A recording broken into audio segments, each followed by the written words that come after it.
When my daughter told me I wouldn't be welcome at her house for Christmas, I smiled, walked to my car, and made 3 calls that would change everything. By New Year's, their perfect life had crumbled. But what I discovered along the way, that was the real gift. Justice isn't just served cold. Sometimes it comes with secrets that burn everything to the ground. Mom, I've been thinking about the cranberry sauce recipe Grandma used to make, I said, settling deeper into Michelle's velvet couch, the one I'd helped her pick out last summer when Brandon decided their old furniture wasn't upscale enough for his colleagues.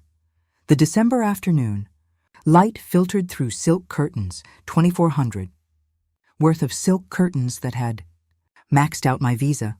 Michelle shifted beside me, her diamond bracelet catching the glow from their 14-foot Christmas tree. That bracelet had been my investment in her happiness last Valentine's Day. $3,000 for stones that sparkled almost as brightly as the lie I'd been living. Mom, we need to talk. Michelle's voice had that careful tone, the one she used when delivering bad news to clients at her marketing firm. The firm Brandon's family connections had gotten her into. My stomach tightened. What's wrong, sweetheart? She couldn't meet my eyes. Her gaze fixed on the Italian marble coffee table, the one I'd taken out a personal loan to help them afford. You won't be joining us for Christmas this year. The words hung in the air like ice crystals, sharp and cold. I blinked, certain I'd misheard. I'm sorry, what? Brandon's parents are hosting, and they've made it clear. She trailed off, her perfectly manicured nails, another of my gifts, drumming against her wine glass. They have certain expectations about their family celebrations. Their family celebrations? I repeated slowly, my heart hammering against my ribs. Michelle, I'm your mother. I am your family. Mom, please don't make this harder than it needs to be. Her voice cracked slightly. The Ashfords have traditions, old money traditions. They're very particular about who attends their events. I looked around the living room, counting the cost of my love in real time. The custom window treatments, the hardwood floors I'd refinanced my house to pay for, the designer furniture that had eaten my retirement savings one piece at a time. Every corner of this house screamed my sacrifice. Old money traditions, I said quietly. What you mean is I'm not good enough for the Ashfords. Michelle's face flushed. It's not like that. Then what is it like? I stood up, my legs shaking. Tell me exactly what it's like, Michelle Marie. She flinched at her full name. Brandon's mother said. She said it would be awkward. Having you there. You don't understand their world, Mom. The conversation topics, the dress codes, the expectations. It's just easier if you spend Christmas elsewhere. Easier. The word tasted like ash. Where exactly am I supposed to spend Christmas? Maybe you could visit Aunt Rosa, or we could do something the weekend after. Just you and me, low-key, the weekend after. Like Christmas was an appointment that could be rescheduled for convenience. Like 33 years of being her mother could be condensed into a low-key coffee date when it suited her calendar. I grabbed my purse, my hands moving on autopilot. Through the kitchen archway, I could see the Sub-Zero refrigerator I'd bought them last spring, $8,000 because Michelle needed professional-grade appliances for the dinner parties she hosted once a year. Next to it, the wolf range that had cost me another $6,000. Mom, wait, but I was already at the door. Tell the Ashfords, I said without turning around, that Diana Martinez sends her regards. And tell them this, they have no idea what they've just started. The December air slapped my face as I walked to my 10-year-old Honda Civic, parked next to Michelle's brand-new BMW X5. My car. The one I'd driven for a decade because every spare dollar went to funding her lifestyle. Behind me, I heard the door close. Soft, final, absolute. I sat in the driver's seat and pulled out my phone. My hands were steady as I dialed the first number. Then the second. Then the third. By the time I started the engine, the wheels of justice were already turning. They wanted to play games with an unsuitable woman. They were about to learn that I'd built a successful medical billing business from nothing, navigated corporate sharks for 20 years, and raised a daughter alone after her father walked out. I didn't get where I was by being weak. I got there by being strategic, and I was about to become very, very strategic. My home office had become War Room Central. 3 computer monitors glowed in the darkness, spreadsheets and documents covering every pixel. It was 2 a.m. and I'd been working for 6 hours straight, fueled by rage and Colombian coffee. The numbers told a story I'd been too blind to see while I was living it. Year 1, $3,400 in direct payments. Down payment assistance, furniture, emergency car repairs. Year 2, $42,600. The kitchen renovation, Michelle, desperately needed. New appliances. Designer fixtures. Year 3, $45,800. I'd started using credit cards because my bank accounts were running dry.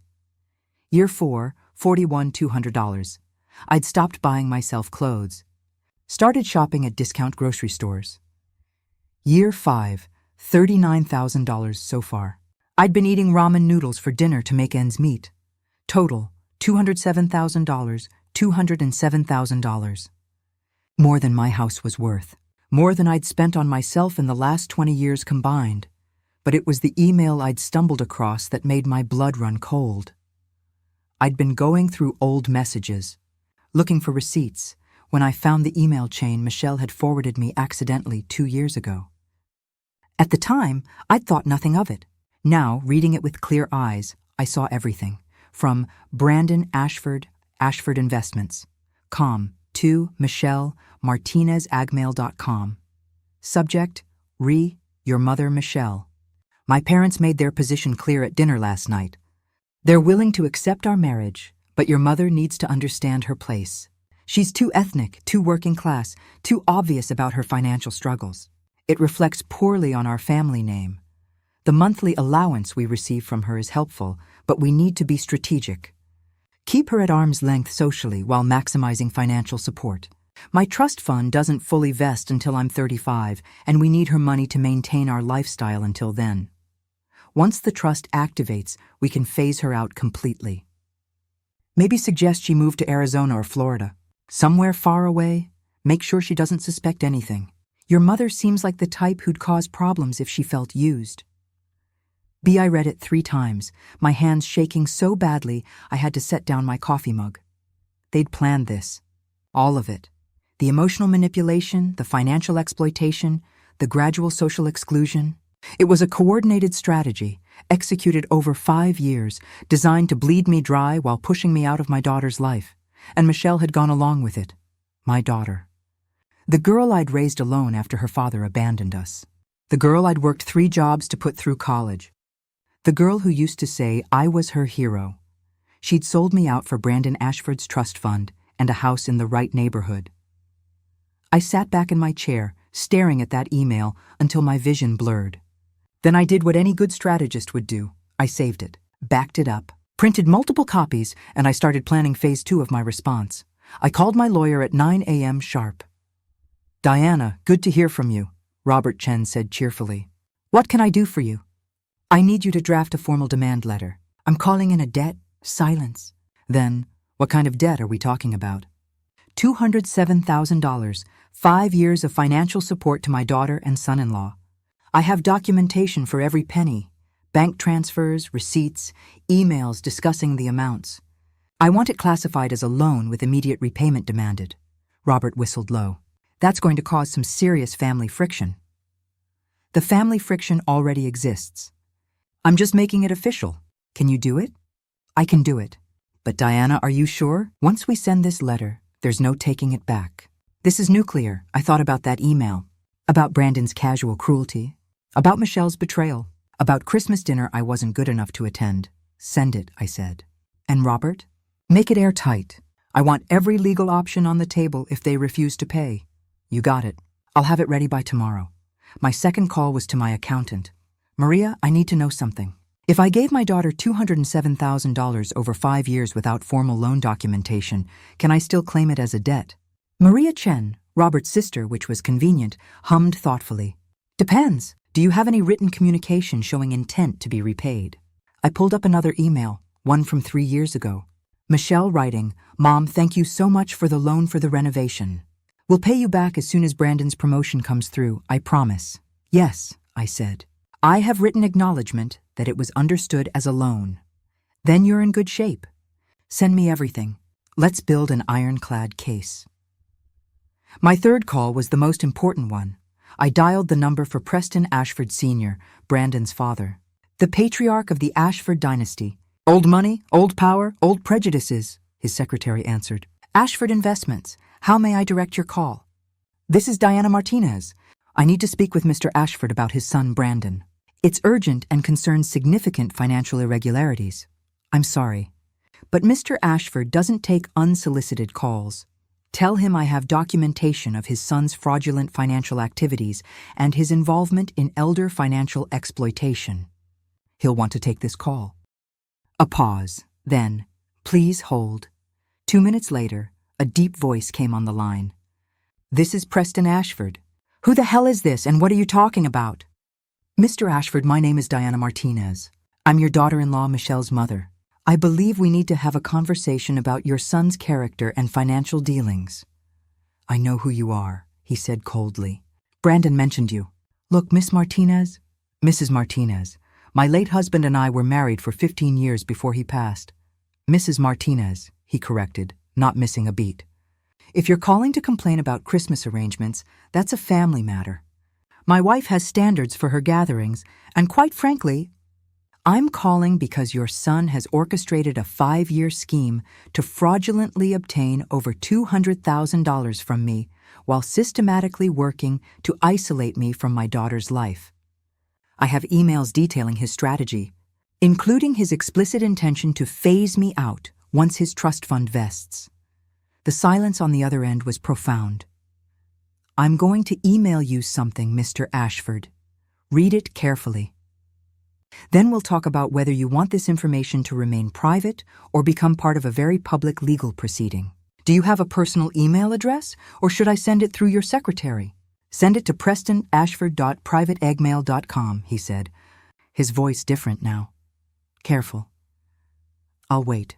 I forwarded him the email chain, along with a summary spreadsheet of every payment I'd made.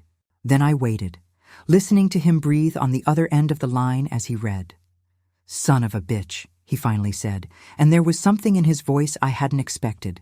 Genuine anger. That little manipulative bastard. So you see my problem. Mrs. Martinez, I'm going to be frank with you. My son is an entitled prick who's never worked for anything in his life. I've been hoping marriage would straighten him out, give him some responsibility. Instead, it seems he's found new ways to be a parasite. I blinked. This wasn't the response I'd expected. However, Preston continued, I'm also going to be honest about something else. My wife, Victoria, she's the one who pushed for your exclusion from Christmas. She's got some very outdated ideas about class and breeding. I don't share them, but I also don't control her guest lists. I see. But here's what I can control. My son's financial future.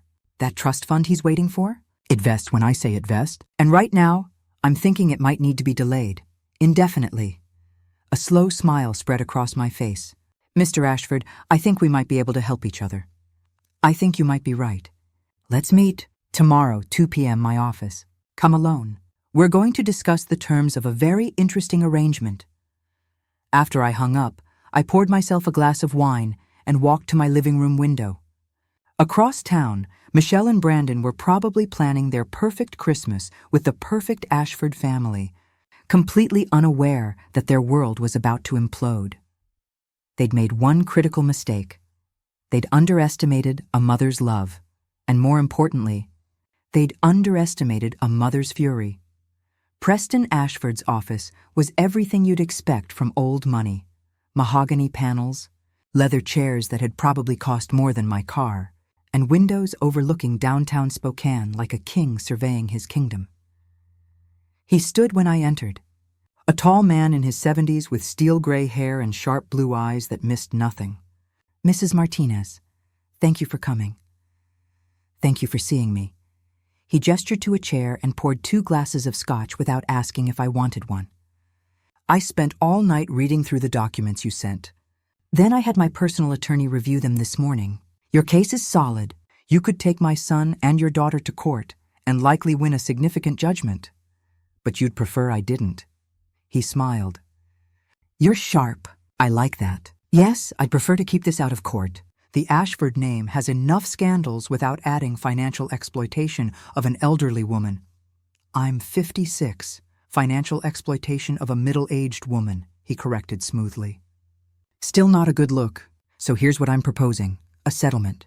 I pay you back every penny, plus 20% for your trouble and legal fees. In exchange, you sign an NDA about Brandon's behavior. I sipped the scotch. It was excellent. And what's to stop them from doing this to someone else? That's where it gets interesting. Preston leaned back, swirling his glass. See, Mrs. Martinez, I've been looking for an excuse to teach my son a real lesson about consequences. He's 32 years old and he's never faced a single hardship in his privileged life. His mother has coddled him, made excuses for him, cleaned up his messes. And you haven't? I have, he admitted. To my shame, but I'm done. So here's my proposal. I pay your debt in full. But Brandon doesn't know I'm doing it. As far as he's concerned, you filed a legal claim against him personally. He'll panic, he'll scramble, and he'll learn what it feels like when money doesn't solve everything. I studied him carefully. What's in it for you? Honestly? Revenge against my wife. His smile was predatory. Victoria has spent 35 years treating me like an ATM while looking down her nose at anyone who doesn't have a pedigree going back to the Mayflower. She orchestrated your exclusion from Christmas, insulted you to your face through my son, and has been poisoning Michelle against you for years. How do you know that? Because I pay attention, Mrs. Martinez, and because Victoria doesn't know I speak Spanish fluently. I've heard the things she says about you when she thinks no one's listening. The slurs, the mockery, the casual racism she considers sophisticated criticism. My hands tightened on the glass. What did she say? Things I won't repeat because they'd make you righteously angry, and I need you thinking clearly for what comes next. He pulled out a document. Here's my counter-proposal. I pay you $248,400, your full amount plus 20%. You get justice and financial security. In exchange, you help me teach my family a lesson about humility. What kind of lesson? The kind that starts with a Christmas dinner they'll never forget. The next 5 days were a masterclass in strategic warfare. Preston had connections I'd never dreamed of. Private investigators who uncovered financial records. Accountants who found discrepancies in Brandon's expense reports at work. Lawyers who drafted documents so perfect they could make a grown man weep. But the centerpiece of our plan was Christmas dinner itself. Victoria plans these events months in advance. Preston explained over our third planning meeting. Guest lists, seating arrangements, menu planning. It's her showcase, her chance to demonstrate Ashford's superiority to everyone in our social circle. This year, she's invited the mayor, 3 city council members, the university president, and the editor of the Spokane Review. Impressive, I said. And you're sure she'll let me attend? Preston's smile was wicked. Oh, she won't let you attend. But you're going to show up anyway, uninvited, unexpected, with evidence that's going to detonate like a bomb in the middle of her perfect evening. That seems risky. It is risky. But here's what makes it perfect. I'm going to stand with you. In front of everyone, I'm going to side with the woman my wife tried to exclude, and I'm going to expose exactly why she wanted you gone. Not because you're unsuitable, but because you represent everything she's afraid of. Which is? A woman who built something from nothing. Who doesn't need a family name or a trust fund to have value. Who raised a daughter alone and succeeded despite every obstacle. You're a mirror, Mrs. Martinez, reflecting everything Victoria fears about her own emptiness. I took a shaky breath. And you're sure this will work? I'm positive, because I've spent 35 years watching my wife operate. I know her triggers, her fears, her pressure points, and I'm ready to push every single one. He slid another document across the desk. This is your payment, the full amount, transferred to an account in your name only. It's done, paid. You have your money back, regardless of what happens next. I stared at the bank confirmation, tears blurring my vision. $248,400, more than I'd lost. More than I'd dared hope for. Why are you really doing this? I asked. The truth. Preston was quiet for a long moment. Because 20 years ago, I had a daughter from my first marriage, Emma. She was bright, ambitious, and in love with a man Victoria decided wasn't good enough. Came from a Mexican family, worked in construction, didn't have the right pedigree. His voice cracked slightly. Victoria made Emma's life hell. Snide comments, social sabotage, emotional manipulation. She convinced Emma she had to choose between her family and her happiness. Emma chose happiness, married the man, moved to California. I haven't spoken to her in 15 years because I was too cowardly to stand up to my wife. He looked at me with eyes full of old grief. You remind me of Emma's husband. Good people that my family threw away because of pride and prejudice. I can't fix what I did to my daughter, but I can make damn sure Brandon and Victoria don't get away with doing it to you. I reached across the desk and squeezed his hand. Then let's make this Christmas one they'll never forget. Christmas Eve arrived with pristine snow and crystal clear skies. I dressed carefully in the outfit I'd bought for the occasion. Not expensive designer clothes, but a beautiful traditional Mexican dress my mother had given me years ago. Vibrant colors, intricate embroidery, a celebration of heritage I'd been taught to hide. Tonight, I wasn't hiding anything. The Ashford mansion glowed like something from a magazine spread. Cars lined the circular driveway. Mercedes, BMWs, Teslas. Through the windows, I could see elegant figures moving about, champagne glasses in hand. Preston met me at the side entrance as planned. Ready? Ready. We walked in together, his hand steady on my arm. The buzz of conversation died instantly as we entered the grand dining room. Victoria Ashford stood frozen at the head of the table, her face a mask of horror. Preston, what is the meaning of this? The meaning, my dear wife, is that I've invited a guest to your Christmas dinner. Mrs. Diana Martinez, the woman you've spent 5 years trying to erase from our family. Michelle's face went white. Brandon looked like he might be sick. This is completely inappropriate, Victoria hissed. Mayor Thompson, I apologize for this disruption. Actually, Preston said loudly, addressing the entire room, I think everyone here should know exactly why my wife finds Mrs. Martinez so inappropriate. Would you like to tell them, Victoria? Or shall I? The room was dead silent. Mrs. Martinez is Michelle's mother. For the past 5 years, she has provided over $200,000 in financial support to our son and daughter-in-law, helping them maintain a lifestyle they couldn't afford on their own.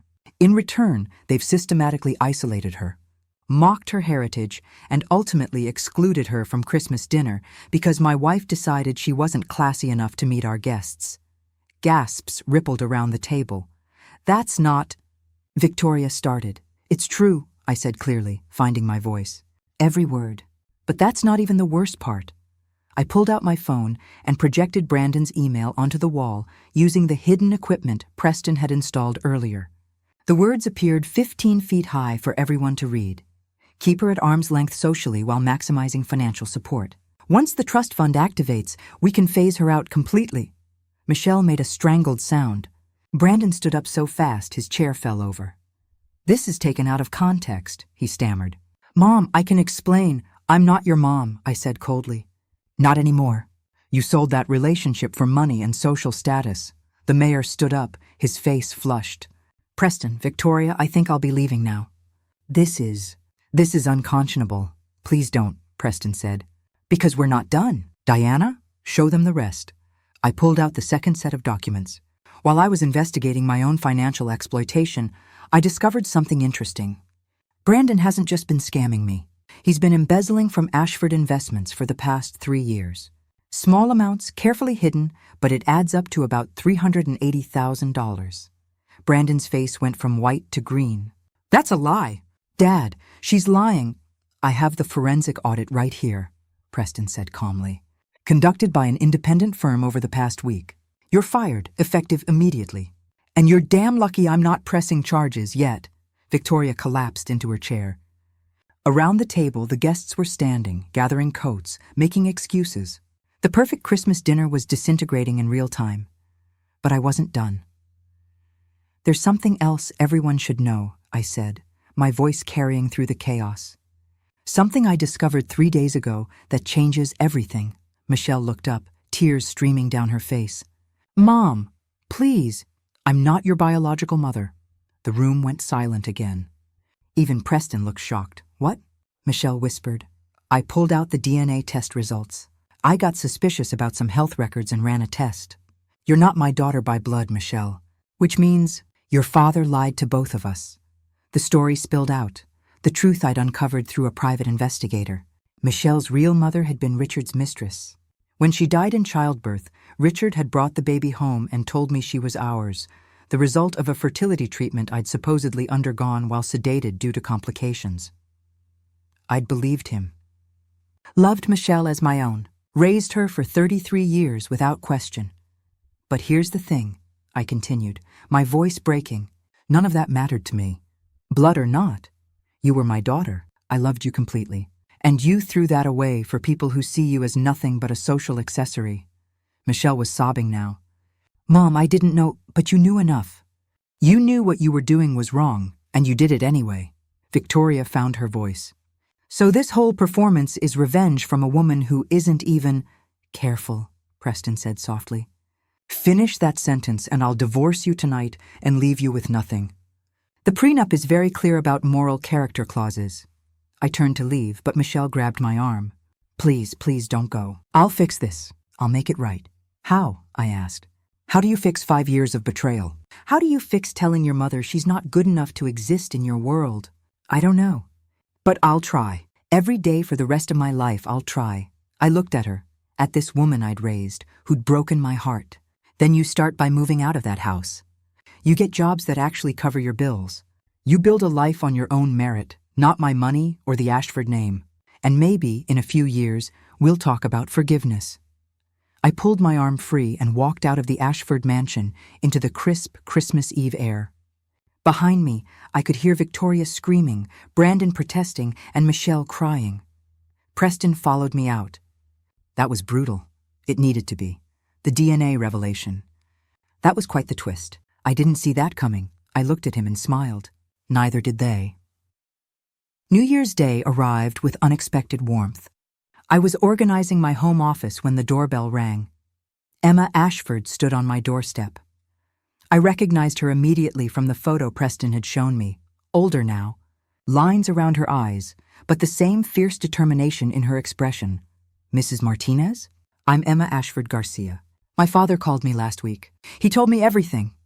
Come in, I said, stepping aside. Over coffee, Emma told me her story. The exile, the pain, the years of silence. I heard what happened at Christmas dinner. My father sent me the video from the security cameras. There were cameras? Oh yes, he documented everything. And he's using the footage as leverage against my mother in the divorce proceedings. I sat back, shocked. He's actually divorcing her? He filed papers December 27th. Turns out that moral character clause in their prenup is even more powerful than he let on. With video evidence of her racism, her cruelty, and her complicity in Brandon's schemes, she gets almost nothing. The house, most of the investments, everything goes to Preston, Emma smiled. My father wants to rebuild his relationship with me, and he wants you to be part of that. He sees you as the daughter-in-law he should have protected, the family he should have chosen. That's unexpected. There's more. Emma pulled out a document. This is the deed to a house. 3 bedrooms, 2 baths, good neighborhood. My father bought it last week and he's giving it to you. Free and clear. What? No, I can't accept. You can and you will. Call it restitution for everything his family put you through. Call it an investment in justice. But mostly, call it an old man trying to fix his mistakes by helping someone who deserves better. I stared at the deed, tears blurring the address. I don't know what to say. Say you'll have dinner with us next Sunday. My husband, Carlos, makes excellent tamales. My kids are dying to meet you, and my father wants to introduce you to his lawyer about a business opportunity. Business opportunity? Emma's smile widened. Preston's retiring from Ashford Investments. He's starting a new venture capital firm focused on supporting minority-owned businesses and women entrepreneurs. He wants you to be his partner. 3 months later, I walked into my new office with Martinez Ashford Ventures etched on the glass door. Preston was already there, reviewing investment proposals. Morning, partner, he said, grinning. Morning. Any good prospects today? Actually, yes. There's a young woman who's developed a medical billing software that could revolutionize the industry. Ring any bells? I laughed. Let me see it. As I read through the proposal, my phone buzzed. Michelle's name appeared on the screen, the first time she'd called in 3 months. Hello? I answered cautiously. Mom. Her voice was thick with emotion. I need to tell you something. Can you meet me? 2 hours later, we sat in a quiet cafe downtown. Michelle looked different. No designer clothes, no expensive jewelry. She looked like she'd been working, struggling, living real life. Brandon and I are divorced, she said without preamble. I filed in January. He's facing fraud charges, and I didn't want to be dragged down with him. I'm sorry. I'm not. I'm sorry for what I did to you, for how I treated you, for believing that money and status mattered more than love. She slid a check across the table. $15,000. It's everything I've saved from my new job. I want to start paying you back. I looked at the check, then at her. Keep it. Use it to build a real life. Mom, I have my money back. Preston settled the debt and gave me more than I lost. What I want from you isn't money. Then what? Time, truth, a relationship built on respect instead of obligation. Can you give me that? Michelle nodded, tears streaming down her face. Yes, God, yes. I don't deserve it, but yes. No one deserves forgiveness, I said softly. That's why it's called grace. We talked for 3 hours. She told me about her new job at a small startup, making a third of what she'd made at the marketing firm, but actually earning it. She told me about therapy, about confronting the classism and prejudice she'd internalized, about the long, hard work of becoming someone she could respect.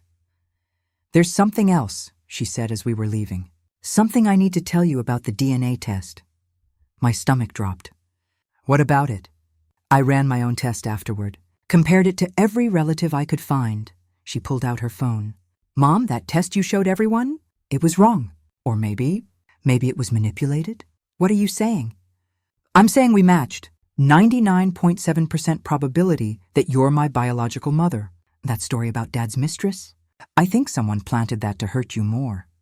The world tilted. But the documents were forgeries, really good ones. I had them analyzed by a forensic document examiner. They're fake. I grabbed the edge of the table. Who would do that? Who would? And then I knew. Victoria Ashford. She'd had access to everything after Christmas dinner. My documents, my computer, my evidence. She must have hired someone to create false DNA results and a fake backstory, hoping to drive a final wedge between Michelle and me. Mom, I'm so sorry. I should have questioned it immediately, but I was so shocked, so hurt. We both were. I pulled her into a hug. But we know the truth now, and Victoria's games don't work anymore. There's more, Michelle said. Victoria didn't just forge the DNA results. While I was investigating, I found something else. Something bigger. She pulled out a folder. Remember how Preston mentioned his daughter Emma? The one Victoria drove away? Yes. Victoria didn't just drive her away. She systematically destroyed Emma's relationship with Preston by intercepting letters, emails, phone calls.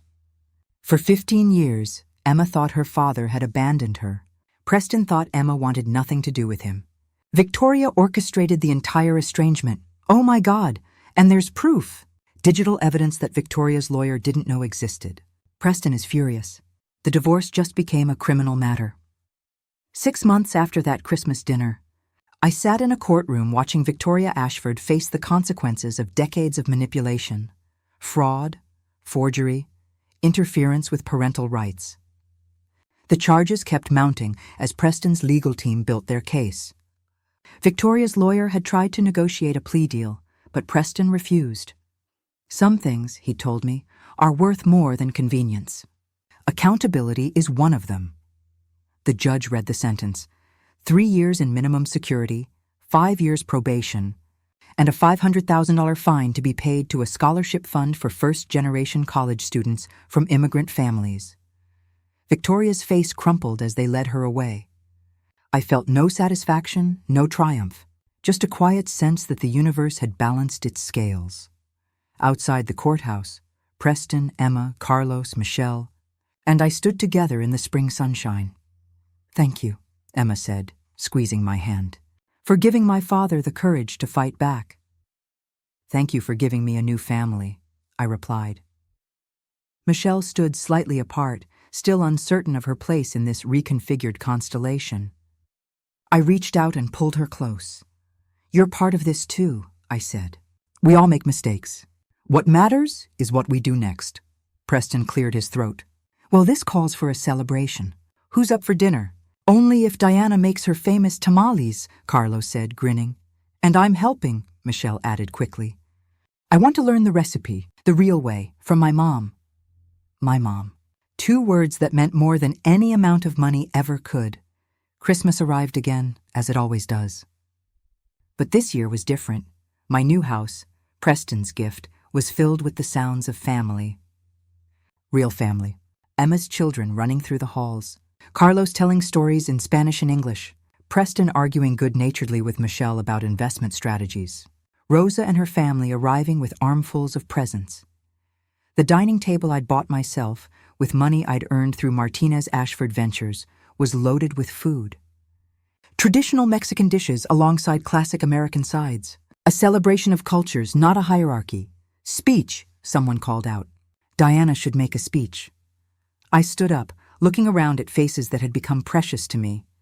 A year ago, I sat in my empty house wondering where I'd spend Christmas. I'd just been told I wasn't good enough for my daughter's family, that my culture, my class, my existence was something to be ashamed of. I thought that was the lowest point of my life. But it turned out to be the beginning of something beautiful, because that rejection forced me to stand up for myself, to demand respect, to stop accepting crumbs from people who should have been giving me seats at the head of the table. I raised my glass. So here's to rejection that leads to resurrection, to families we find rather than families we're born into, and to the courage to walk away from people who don't value you so you can find the ones who do. Salud! Everyone chorused. Michelle stood up, her own glass raised. And here's to mothers who love unconditionally, who fight for justice, and who teach their daughters that grace and strength aren't opposites, they're partners. Our eyes met across the table. In hers I saw regret, hope, and genuine love. Not the obligatory kind. The real thing. Preston stood next. To Diana Martinez, who taught an old man that it's never too late to choose integrity over comfort.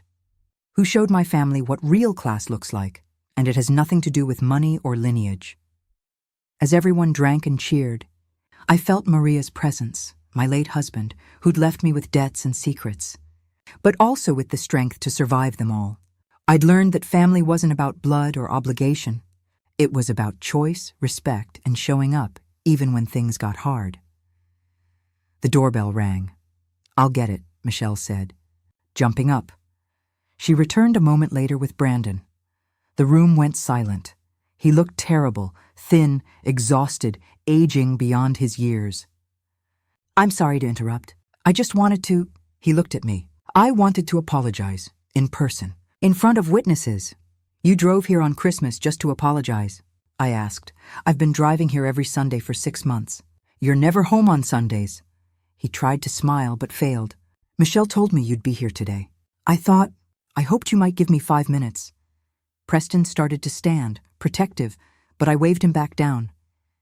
"You can have 5 minutes." Brandon stepped forward, his hands shaking. "I can't undo what I did. I can't give you back the years I stole or the money I took. I'm paying restitution. It'll take me the rest of my life, but I'm paying it. I've lost everything. My wife, my career, my trust fund, my family, and," I prompted, my voice cool, "and I deserve to lose it all. But you didn't deserve what we did to you. You gave us everything and we treated you like you were nothing. I'm ashamed. I'm sorry. And I understand if you never forgive me." I studied him for a long moment. "What are you doing now?" "I'm working construction. 60 hours a week. It's hard work, honest work. For the first time in my life, I'm earning what I have."